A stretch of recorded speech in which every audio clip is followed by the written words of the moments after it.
Thank you. All right, get the meeting called to order. It is 6:02. Renee will be just a few minutes late. We're ran a little while. Roll call. Fred Eby. Yes. Bob Sullivan. Yes. Mike Hancock. Yes.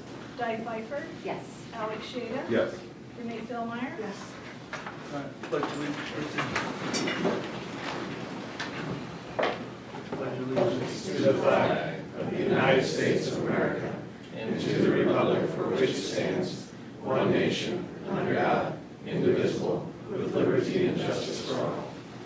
Thank you. Open Meetings Act on the wall. Everybody wants to read it. Approval of the agenda. Is there a motion to approve the agenda as written? So moved.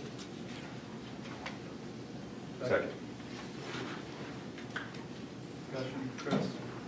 Mike. Yes. Di. Yes. Alex. Yes. Renee. Yes. Brett. Yes. Bob. Yes. Next up, we have the board minutes from February. Any changes, amendments, anything needs to be added, deleted? Need a motion to approve the minutes from last meeting? So moved. Second. Any discussion? Chris? Mike. Yes. Di. Yes. Alex. Yes. Renee. Yes. Brett. Yes. Bob. Yes. Claims were added to our agenda, attached to it. Any questions on any of the claims?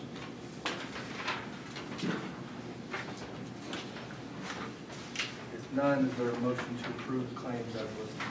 So moved. In a second. Second.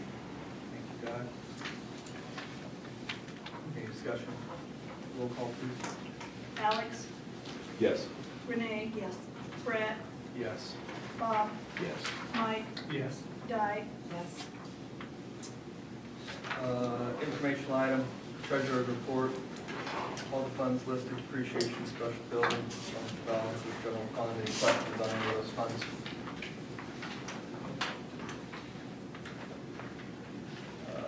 Policy review. Okay, lots of policy review. I think the way that we're gonna do this is, I worked with policy committee some more today. I'm gonna send out, everybody should have copies of chapters 1 through 3.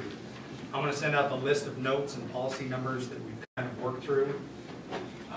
Hopefully we can waive the reading tonight, push that to the single reading next month to approve them, which we have the ability to do. But that way you guys have a chance to review those notes, ask any questions you have. I have a few things I have to go back to KSB on to get clarification or rewording. And then when I get that, I'll send that out as well, if you guys are okay with that.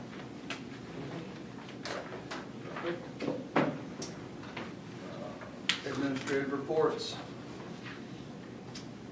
Everybody attached, the administrative attached the reports, any questions about any of those? Remember, if you need further discussion, discovery by 9:30 Monday morning, you can request them to be here for questions. Let's see, principals attached.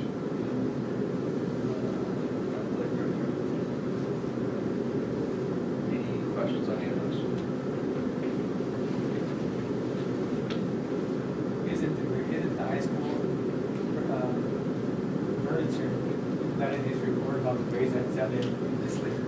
Yep, yep, correct. Brent? Okay, real quick, I don't have much, just a few items. First of all, building plans, progress is going to be shared on the website, be updated periodically. You'll see that flash across social media as well. Today they got started with some dirt work on the northwest corner of the property. We have scheduled owner, architect, construction manager meetings the first and third Monday of each month. So I'll have updates at that point. We did meet today. I'll just get into it now. Nothing big to talk about. Probably the only thing is you're going to start seeing some dirt moving. You'll see that we've rerouted traffic pattern inside of campus. And they continue to try to get some bids back to be able to order materials. They've been working with the city on electrical transformers, those types of things. As those pieces come up, I can inform you if anybody wants to attend those meetings as well. It's the first and third Monday, you just gotta give me a heads up so I can let them know. Brandon, do they give you like a 5-week look ahead? 5 week look ahead. Is that something you can share with Yep. us? Just so we have a sense of the schedule? Yep, I will do that as soon as we're done here. That's something. No, probably not, because that's gonna vary. What it says today, we may be working on the same thing 2 weeks from now. Legislature is in a crawl right now. There's gonna be some significant tax and school funding bills that are coming forward, part of the governor's plan. Right now, there's a single senator that's kind of making it her mission to filibuster as much as possible. We'll see if that logjam gets unclogged. But I don't have a lot to report because there hasn't been a lot of action. As we start fourth quarter, things tend to move very quickly. Last day for students will be May 25th. Most of the time, I bring it to you guys for approval. This year, it happens to be the calendar that you approved last February is the calendar we're on, so it doesn't require any action that day. That's all I got, unless you have questions. Still means that we're out. We're on. That's what you're saying. Yep. That was my question. Yep. We're on track. Communications, nothing attached, correct? We are at audience comments. If you do want to come up and speak, come on up. Name, where you live. We usually hold about 30 minutes, try and be approximately 3 minutes per person, but there's a little latitude. So, if you want to come on up, we'd love to hear from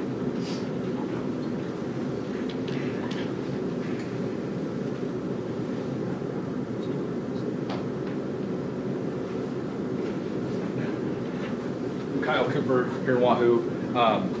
Just wanted to maybe bring up something that I've got nothing to say about what's on the agenda or anything, but with the venue, and it's really hard to hear out here, and it's been that way for, I mean, whether there's one person in the audience or there are a lot of people and they're wrapped around. I don't know if there's ever been a talk of maybe a venue change, if there's like the distance learning lab, or I don't think we need the PLC. I don't think we have that many people, but just something that then this turns on, of course, probably when there's too many people in the room, but this has been a nice addition, but of course then this too, with watching it online, you hear that, but just a thought, just something to, it's tough to follow along when we can't hear anything out here, so just a thought. Thank you.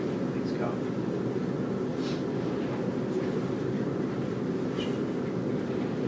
Any other comments?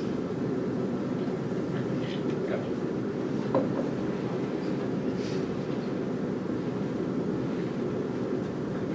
Mark McGill, I live here in Wahoo. I was here last time, and just wanted to follow up, just to talk about a couple things that were touched on last time. In that meeting, a lot of people came up and talked and said, my son, my son, my son, my son. Not me. I'm done with sons. So I'm speaking completely from a standpoint of love of baseball, and I'm for all the kids, not my son. I'm for all of them. So I think I have a unique perspective. Baseball's a unique sport because of the pitching. In a week that you play 3 games, you might need 9 to 12 pitchers. And so it takes a volume of players in order to pitch all those games. And I believe you need to play 3 games a week to stay sharp. So last meeting, I know the number was thrown out that 27, I think, is what Wahoo Public would have. That's not a great number. From 45 years of baseball coaching, that's not a great number. So, I mean, I am concerned about that. And there was a lot of talk with a lot of craws mentioned, which I know has nothing to do with this school district. But if we're looking at that and factoring that in as a potential like numbers boon, you know, like, hey, there's big numbers coming. 20 years ago, we had 4 12 and under teams. I mean, we've had 3 14 and under teams under Wahoo baseball. Nothing that's happening with the Craws hasn't already been done and tried by Wahoo baseball. Okay, the numbers are not any different. We still have dad coaches, you know, et cetera. So to think that maybe there are more kids coming this way because of the Craws, in my opinion, is not a valid statement, because a lot of those kids are Newman kids. And if there's not a co-op, they're not coming here.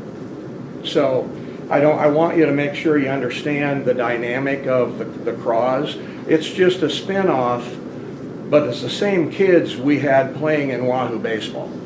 Okay, so the numbers haven't changed.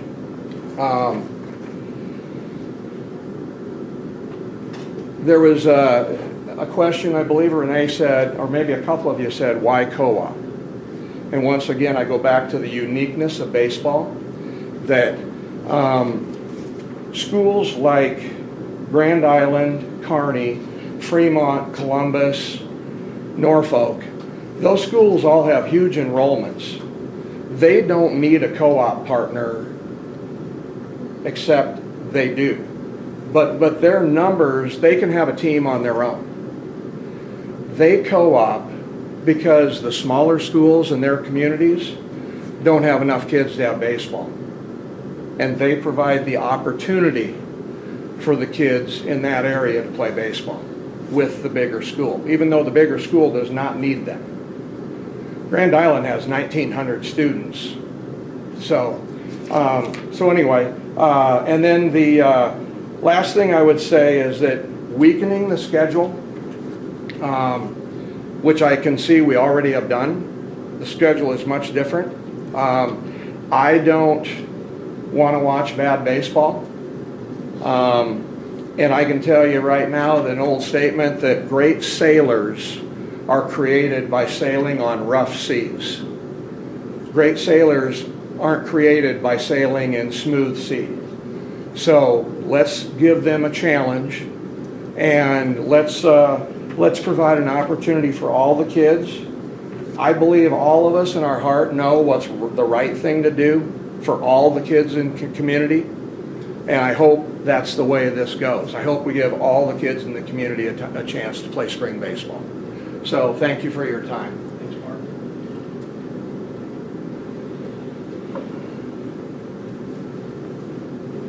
Johnny Thompson, Wahoo.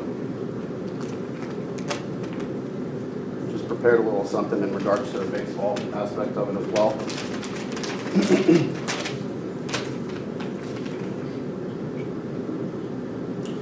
So if you count a program successful through sheer numbers of wins and losses, the 2 last seasons have not been great. Of course, there's always highlights of a few players throughout there, but wins and losses statistically, we're not winning seasons. But Rome was not built in a day. Championships and dynasties are built over the course of seasons, not one season to the next.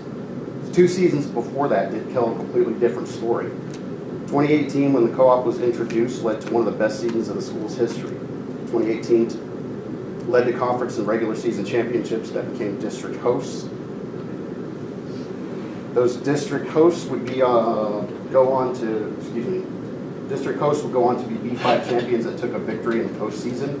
That same team would go on to be rated number 1 in regular season rankings by both the Lincoln Journal-Star as well as the Omaha World-Herald.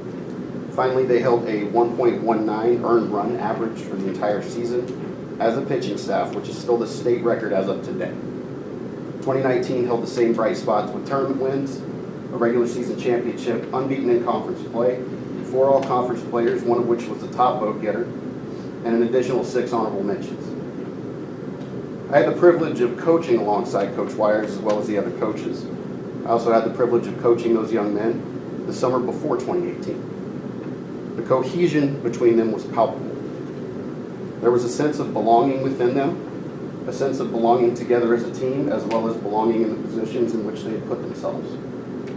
I, as both a former coach and a current coach, young son of 8 years old, do not agree with how success is being measured here. Success should not be adorned with wins, but rather the growth of these young men. Growth through adversity is one of the most important pieces of the game. The adversity comes through both intra-team as well as external challenges, the intra-team being shooting for a starting spot over a buddy by raising your level of play, and the competition to mold successful young men. Dropping down a classification would not provide the same level of competition to mold these successful young men. These would be hollow wins in order to appease a quota. Dropping down would eventually lead to coming back up within the next 2 to 3 years due to the growth of the school, and also by having to raise your talent levels back up to the same degree of play to match your opponents. By dropping down, in my opinion, you're providing a measure of non-confidence to the players by showing them that they're not good enough to compete at a higher level. You're also taking away a means of better exposure for possibly moving on to collegiate or even pro ball level.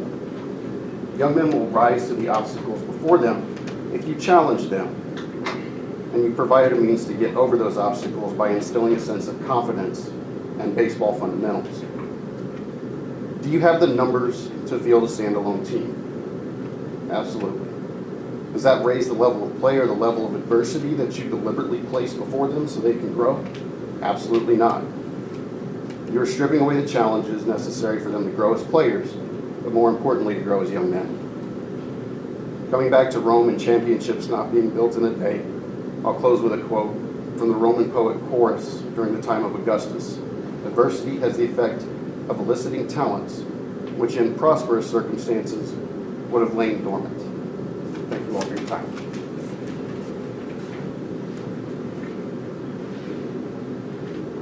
Jenny Stebbing, Wahoo. I first want to say that the kids on the team would all be here, but they were told that they couldn't come, so they are not. I have had a son that has played with both Mark, Johnny, he was on that 2018-2019 team, very successful. There's no reason these kids can't play Class B ball. They've done it in and out. Last year, the Legion teams the juniors went to Class B state. They did well, they had a great showing. They're good kids. It is absolutely not because these kids can't play at this league and that level. That's not the issue. But I'll sit down now.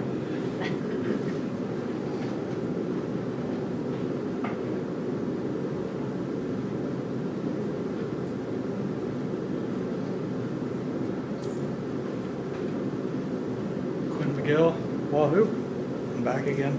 I just have one quick statement that I want to point out. Of all the co-ops we've tried Meade and Raymond Central, Lincoln Lutheran, Newman. Wahoo and Newman is one of the few that has not been tried out on their own. So there's one thing that I just want to say is why would we rush to kick them out in something that could be great without even trying first? Lutheran's gone after this year. So I just think it's one of those things that we should try before we burn that bridge and there's no going back. So thank you guys.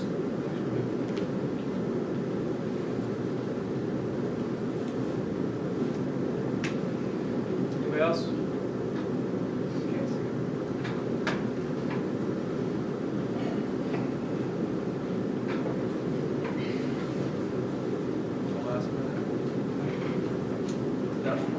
Audience comments, we can move on to board committee reports. Call us through that. I think after last, someone was going to talk to National Honor Society, right? Did we have any follow-up?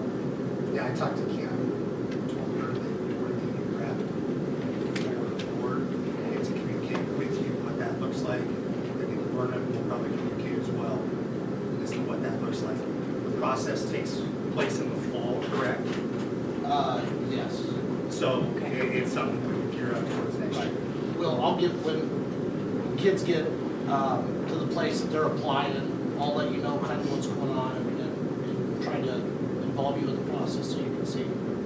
Thank you. Yes. Appreciate it. The follow-up.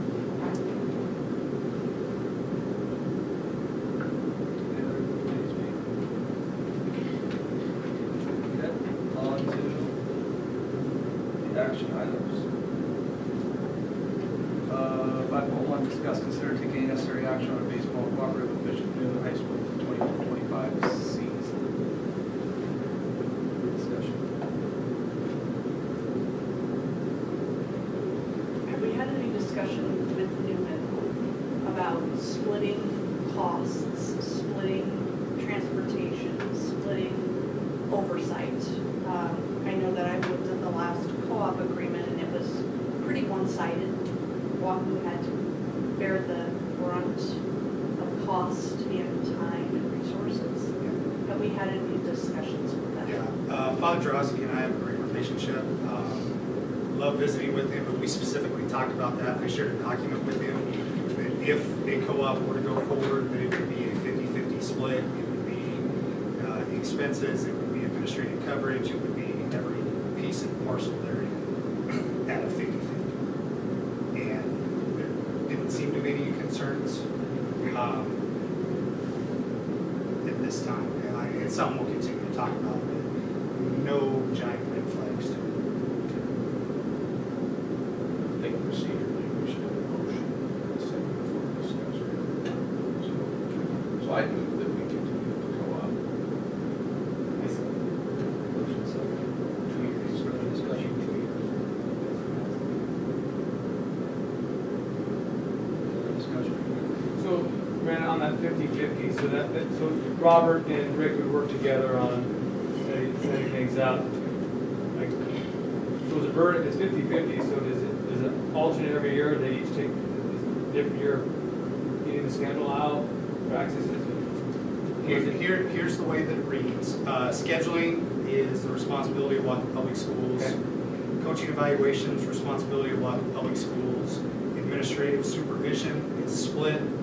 Game workers split. Your scoreboard announcer, gate.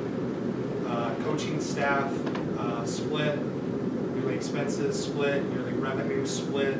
Everything is 50-50. But as far as the administrative paperwork that goes along with it, that's something we can take on. I didn't hear transportation. Transportation is split. Well, I had a conversation with Ed Rostowski last week, and I asked Ed, I said, you were part of this, the superintendent. He said the intention from day one, when we started baseball, was to have a co-op, was to be with Newman. And at the time, I don't think Newman was wanting to do it yet, obviously for their reasons. But that was the intention of baseball in Wahoo. So when he said that to me, I kind of it made sense to me, because that's, what the whole intention initially was, to be us two schools, one program. It's a little history lesson. Further discussion.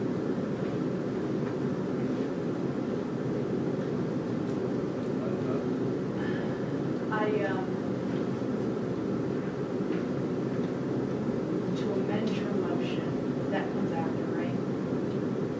That would come now, before we vote.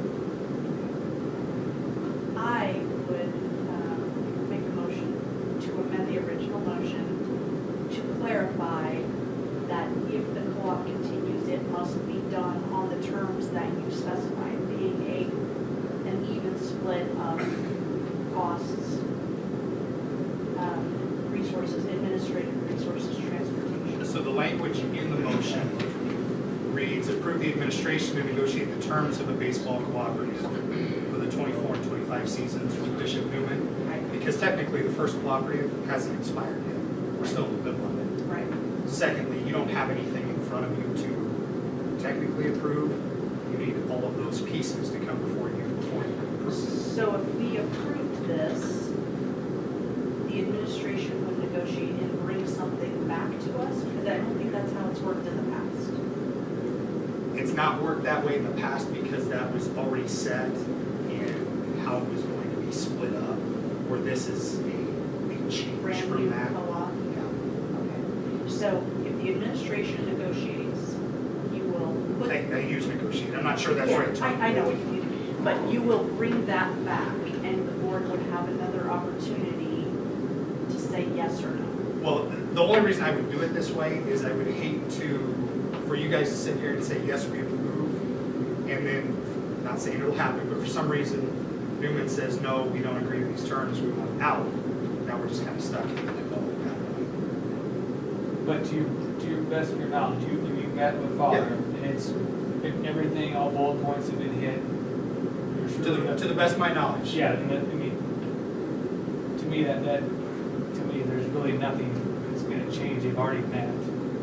So you're saying amend it to bring it back to us? If something would change No, off, He's saying he is bringing it back because the motion is simply to authorize negotiation, not entry into a co-op agreement, only negotiation. To bring back a contract which we would have reviewed and then be ready to vote on it next. oh, I got you. Correct. So essentially, you're saying this is what you want, assuming that we can come to terms. Correct. Well, that's what I'm saying. No, I don't think so, because again, it's just we're just authorizing negotiation. We are not. Previously, I think you guys had just entered into the terms, and that did not come back to us because it was a renewal, right, on the same terms. Okay, understood. So then I withdraw that. No amendment. No amendment. Unnecessary. Any other discussion? Amendment or not amendment? Are you guys good with that route, or is there something different you want to see? Is there any coaches supplied by Newman? All that it says, They'll just pay towards the coaching? coaching stipends will be based off Loud Public School negotiated agreement. Extra duty stipends will be split 50-50. That's probably something we can discuss. Because when there's some in the past that we did, like Luther had a coach and. In the past, the expectation was to provide a coach or pay for a coach. Okay, no, that's fine. So that's something we work through.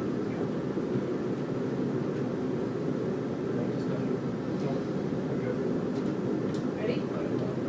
Ready for the motion. Just to make sure that, I got I don't know it. which, no, I would prove that, God. I don't want to vote and then go, oh, that's not what I meant. Approve the administration to negotiate the terms of the baseball cooperative with Bishop Newton High School for the 2024 and 2025 seasons. All right, we're ready. Ready? Yes. Bob, Yes. Mike, Yes. Di, Yes. Alex, Yes. Renee, Yes. Brett, Yes.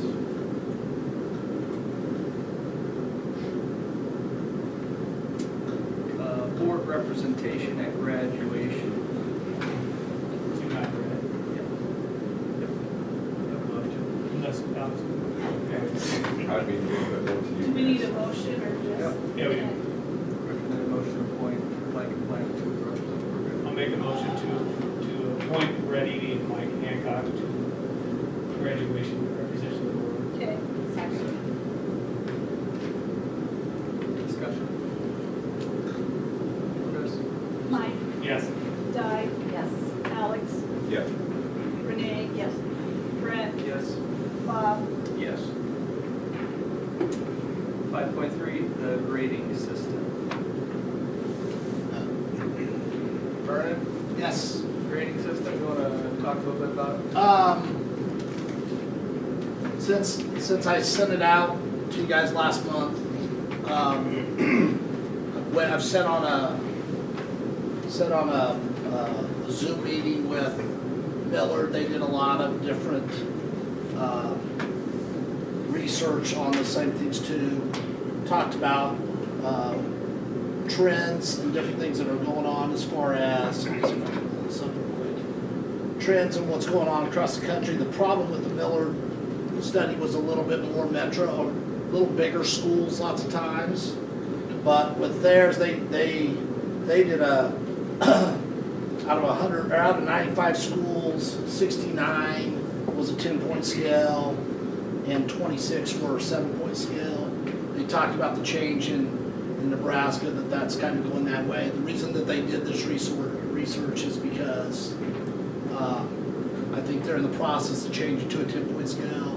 I believe Ralston's in the process of changing. I mean, there's a lot of schools, even in our conference, I think there's 2 other ones that are in the process of changing too. So if you go through and look, I think that aligns when we talk about grade point average, the ability to maybe attain scholarships, especially at the NAIA level.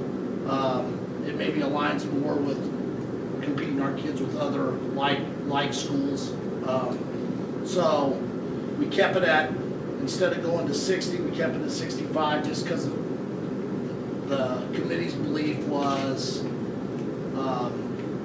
still important to show that proficiency to be able to pass the class. Yeah, you know, I would feel questions on it, I guess, but that would be my recommendation that we would make that change. Who else you include on that committee you worked with? I sent out to a bunch of different parents and staff. It was a small number. Renee was there, a couple staff members were there, John was there.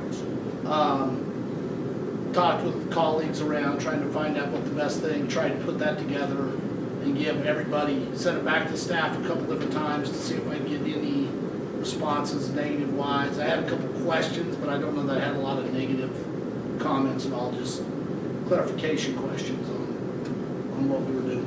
I don't think it changes when people talk about rigor.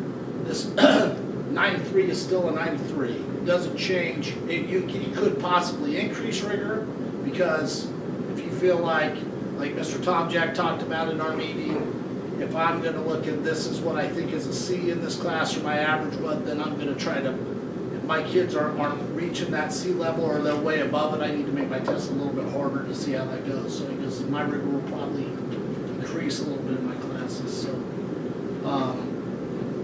I tried to do my due diligence and went through and put things together. So. Did you like how it came out, Ernie? I think it came out what our committee wanted and what feedback I got, so.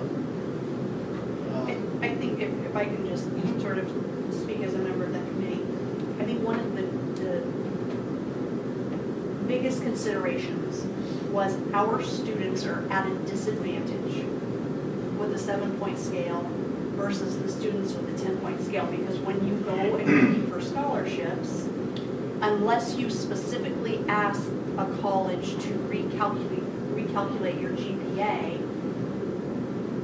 your GPA is going to be lower with a 93 or a 92 than someone who has a 10-point scale, because for them a 92 is an A and for us a 92 is a B+.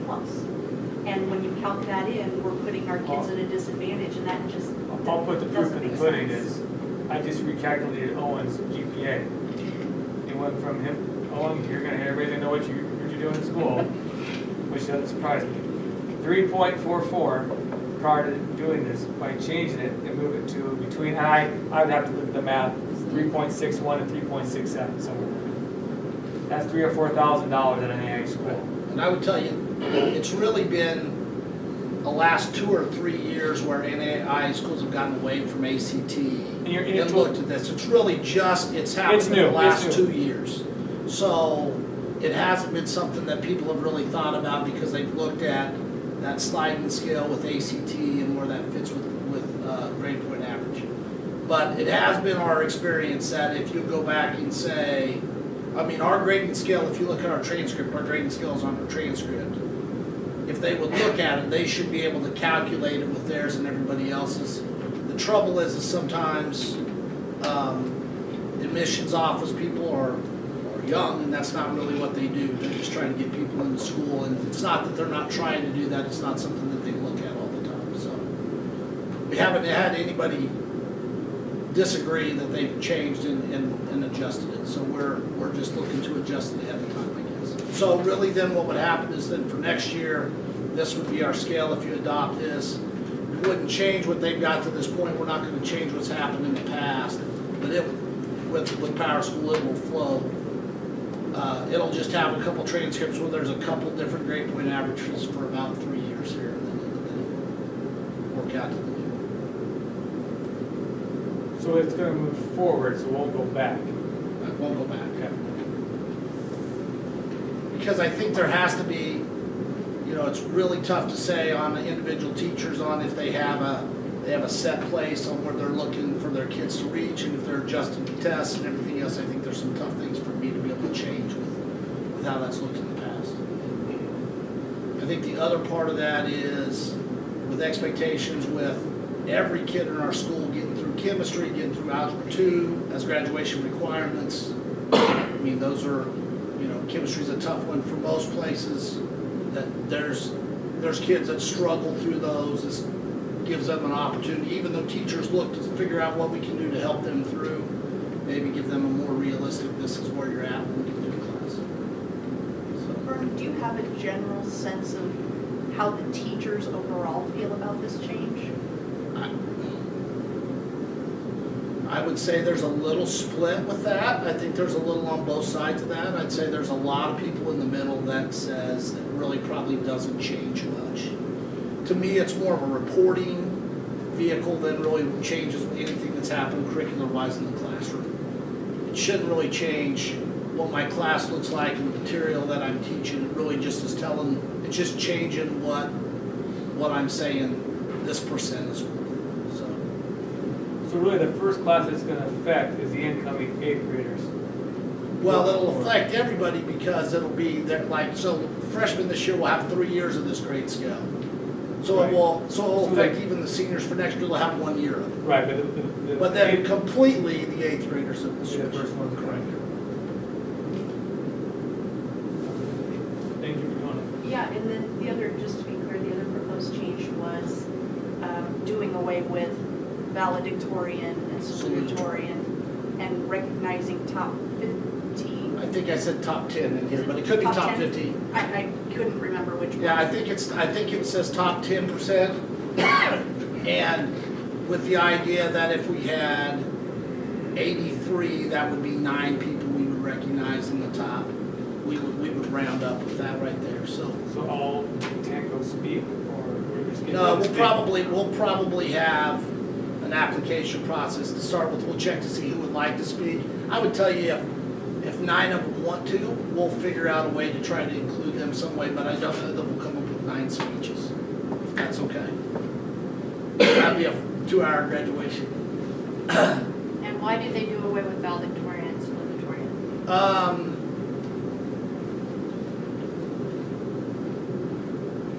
I think that's another trend that's kind of coming up. I think that when you look at the kind of classes people take and what was going on, we were really looking at how this was weighted in the past. People were looking to take a lot of online college classes that don't necessarily have to do with rigor, trying to figure out ways to weight and work their way around. It wasn't always picking maybe the best student in our school.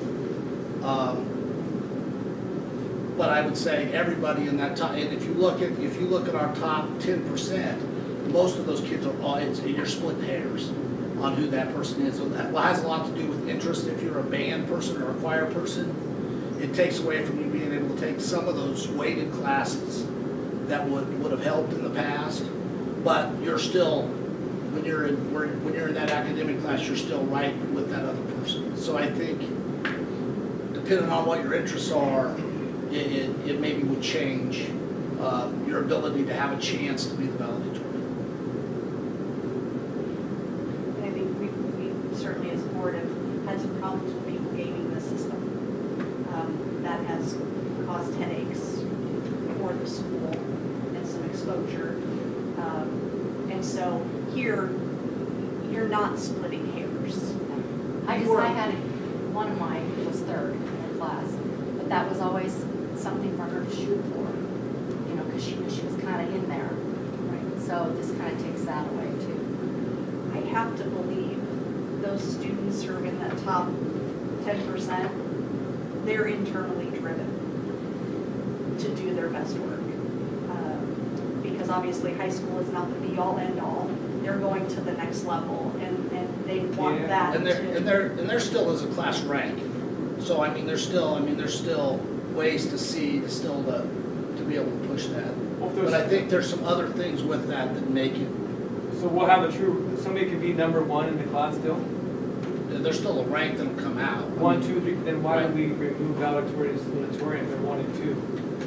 I guess that's the part I don't understand is if we still have a class rank of 1, 2, 3, 4, 5. I don't know what you do with that information. I don't do anything with it other Personal than. But if we know who number 1 is, let them be number 1. Let them be valedictorian. Again, that's all well and good, but a lot of it comes down to gamesmanship. Right, Naming our absolutely. classes and our Then weighting do an and all interview that process stuff. of your top 10, do an interview process with a committee, and you choose. I I still But think we're. But then that takes away from the class rate. The thing is that there is some ways, depending on what your interests are, that make it difficult for you to be the valedictorian, even if you're the best student in the class. You could be number 3 and maybe that best student, but because of what you chose to take, maybe because of your individual interest, would make it impossible for you to be the top student. I just have talked to kids in the past that were valedictorians, and they work their butts off to be that. That's a competition thing, and that to me is just another way to compete. Just my thought. This is that everybody gets a trophy now. To me, I don't think it's any such thing. I mean, the top 10% doesn't come easy. And all I can tell you is, as a valedictorian myself, I was internally driven. Not because I was going to be valedictorian, but because I knew that I had a career ahead of me, and I had college, and I had things that I wanted to accomplish. In the grand scheme of things, the fact that I was a valedictorian at Wahoo High School, it doesn't rank that high on my list, and that's not what drove me to do what I've done. So, I mean, we've had kids that drop classes because of how and that's a valedictorian thing. Drop classes, change classes, it's been a challenge. So. Anything else for Bert?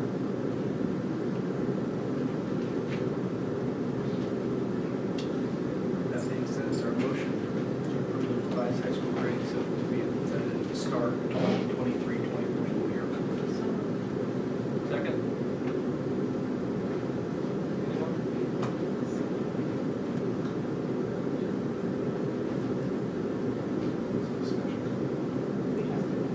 or after Yeah, the question, after, yeah.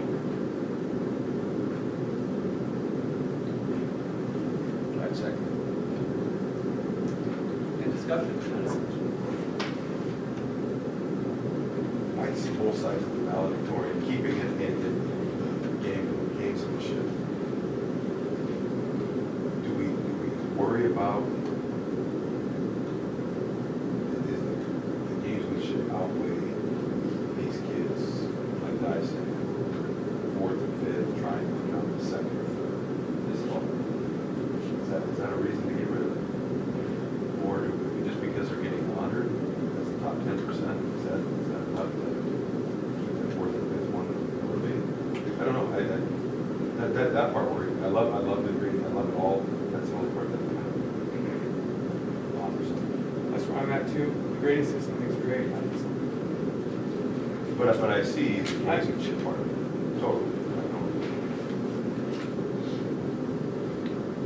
Vernon, are a lot of the schools that are going to the 10-point scale doing away with valedictorian? I can't speak for all of them because there's a lot, but most of them, the ones I mentioned have already gotten rid of valedictorian. So. They most- have? Yes.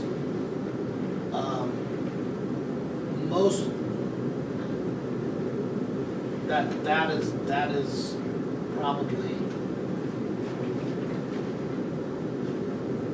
mostly gone in almost every Class B and A school at this point, and it's working its way down from there too.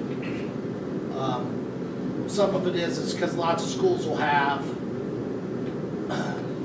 10 valedictorians or something. It got to be to where, if you looked at our unweighted scale, we might have 10 people that actually qualify for, because our weighting scale basically talks about the kinds of classes that you take. It doesn't necessarily mean that you're not a 4.0. You could be, I would say 2 years ago, we maybe had 5 or 6 4.0 kids that were, but it has to do with the classes they took in school, not necessarily.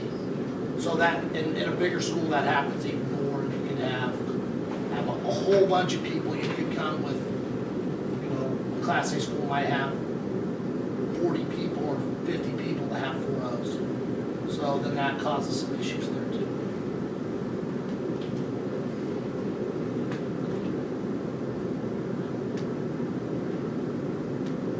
Other points of discussion?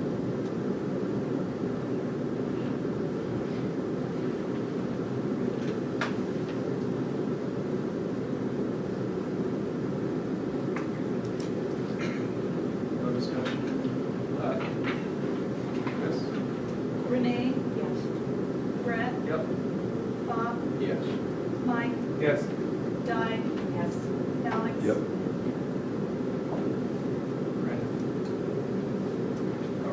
Okay, Power School enrollment and e-collect forms. So this was something that Michelle brought to me. And they definitely don't ask too much. The entries into Power School, which is our student information system, get very cumbersome where you're using paperwork and then inputting paperwork onto the computer and then filing that paperwork. There is a route as an add-on for Power School in which enrollment can be electronic and also collection of forms. So like your NSAA eligibility, your physicals, all those kind of pre-service forms can all be uploaded and put right into the system as opposed to handling, filing paperwork, moving it around. It's something, I know that Ashland uses it. Michelle said there's a couple other districts in the area that also use it. There's an amount on there. We have the opportunity to get a discounted amount if we were to approve tonight. Otherwise, that's the amount it would be and probably not be in effect for next school year because there's a preparation on their part.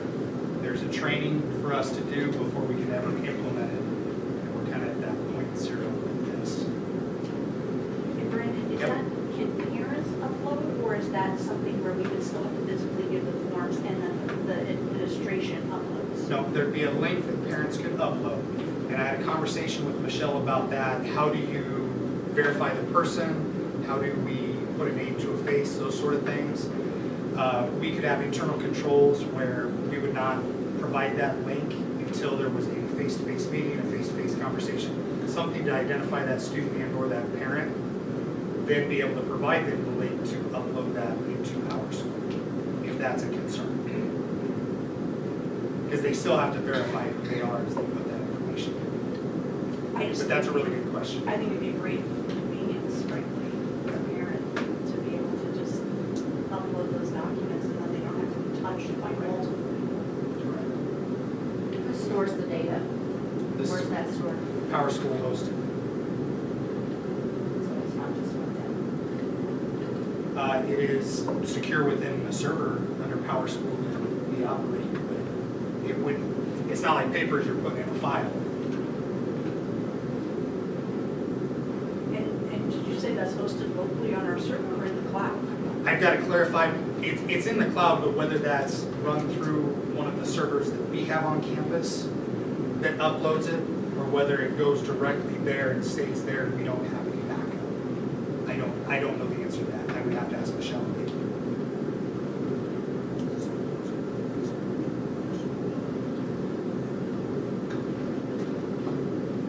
Nice thing to put out, right? If we approve it tonight, I would still go with this motion, but it's probably $2,500 less if we approve it tonight. If we don't, it would be that amount. Okay. Is that an annual subscription? No, it does require an annual subscription, but it's far less than this. This is the setup, this is the training, this is the initial implementation, and then it's something we pay for on a yearly basis, just like we do Power School. We've had Power School how long? Longer than I've been here. Okay. So it's not going away? No, and it's something we have to have because it is the vehicle to which we upload any information. What was the last part of that? It's the vehicle we use to upload any information to the state, like all the reports that we are responsible for generating, it has to come from there. It's a handy tool. Yeah. So I'll make the motion. Second. The PowerPoint enrollment express, $14,000, not to, $14,656, not to exceed.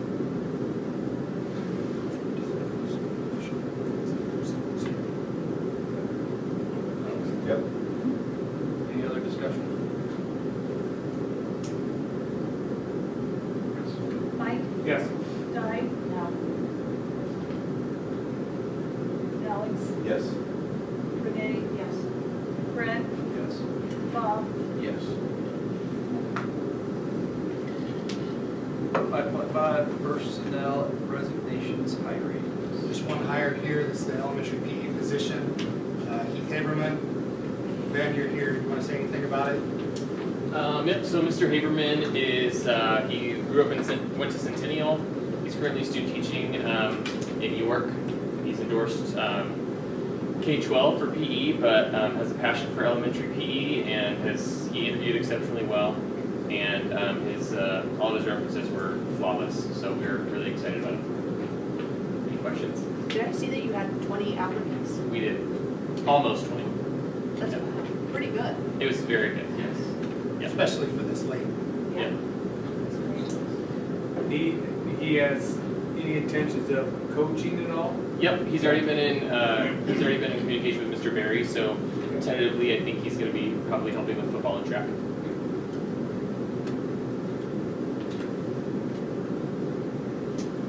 Motion to approve hiring Heath Haberman, filling the position. Any discussion further? If not, Chris? Mike, Yes. Di, Yes. Alex. Yes. Renee, Yes. Brett, Yes. Bob. Yes. Number 6, items for next regular meeting. Brandon, can you look and see what a microphone system would cost? Sure. For something so people can hear. I don't think it'd be too expensive.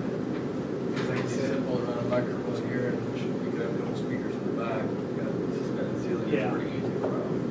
Yeah, I'll see what I can find. Does the alternative venue offer well, that a would be good the, solution? I just think this is still the right place to have it. I just think we just need to. As far as access, this is a better yeah, spot. true, Right. good point. As far as people being able to find it, that venue probably serves better, but I'm not sure it outweighs being able to do Yeah, you come in one door. I know. But I think once we get that, just so they can hear. Because I would agree, a lot of people say they like our meetings online, you know, everybody can hear what we're saying. We might even have the equipment here in school. it. And that's what I don't know. Some of the old distance learning Yeah. equipment, I don't know if we still have it in-house, but that could function in that capacity. Or 6 megaphones. It's nice that we can just be in closed session just like this.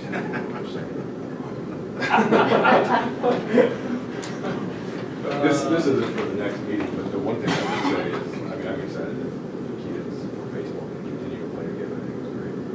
But I would challenge both our administration and even Newman's to be gone. But let's find other avenues to collaborate. You know, sports are great, but But I think other we- avenues in general. Robotics we do, and ag. Yep. That's a great start. Two cheerleading. Oh, the cheerleading, groups yeah. have been, you know, just fantastic. So let's not just stop with that. It's important for our town. Let's not for the next meeting. Items for next meeting, policy. Yeah, we should. Okay. I would imagine. You know, the one thing we didn't talk about tonight was a potential project manager. So, I don't know if it's too late, obviously that's not on the agenda. I send that information out to you guys. I would say probably to, Well, to discuss it. no, to bring one on. The other thing that I, unless I missed it, the one thing we needed was help with pay applications, and the one thing that was not included on the list was pay applications. For Rush, you mean? Yeah, Yeah. And I talked to him quite a while. In my conversation with him, it could be as in-depth as going through plans and being on site on certain days and checking every box. And it could be as simple as being in the business office. And we get bills for those pay applications, going through and making sure everything lines up and saying, yeah, we can move forward with this. So his range is rather expansive. And it's not one size fits all. If it's something you want to investigate, I think that's a conversation to have with him.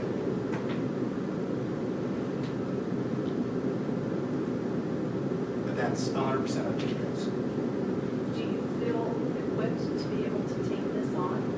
I guess let's ask that question. I'm learning. The pay applications,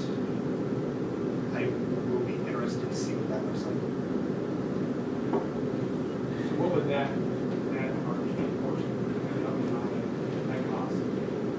There'd be an expense to it, but That's the most painful part. it would be far less expensive Right. if you brought him in on the front end and now he's checking plans and everything else. Have you gotten a payout yet? April 1 is the first one we expect to see.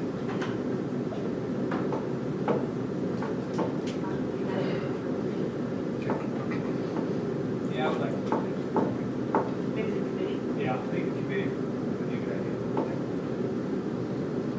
That's 3 to 4 cents high. Good idea. Just make sure that they have receipts to back up every They do. they bill. Because that would be unusual. We wrote the contract a little bit to be different from, I think, what they're used to. So, Just bad she's on. well, I just think No, that's how we It's ensure smart, sure. we're spending our money I wisely. totally agree. Love it. But it's time intensive. And that's what I worry about for you, because you have a day job. So,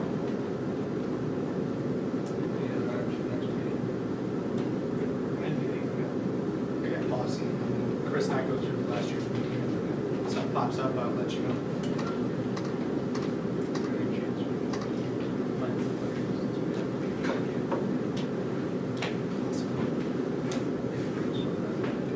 And is Russ, is he an option for that? It would be. Russ doesn't do that. We did it all. well, what's on this list of services? Yeah, he said there would be other things. Yeah. He didn't Yeah. anyway, so maybe he doesn't, he just didn't have it on there. Right, It's Maybe we just ask you.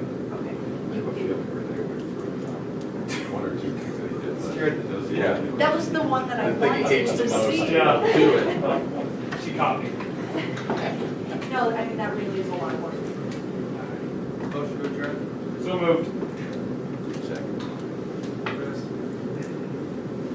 Mike, Yes. Di, Yes. Alex, Yes. Renee, Yes. Brett, Yep.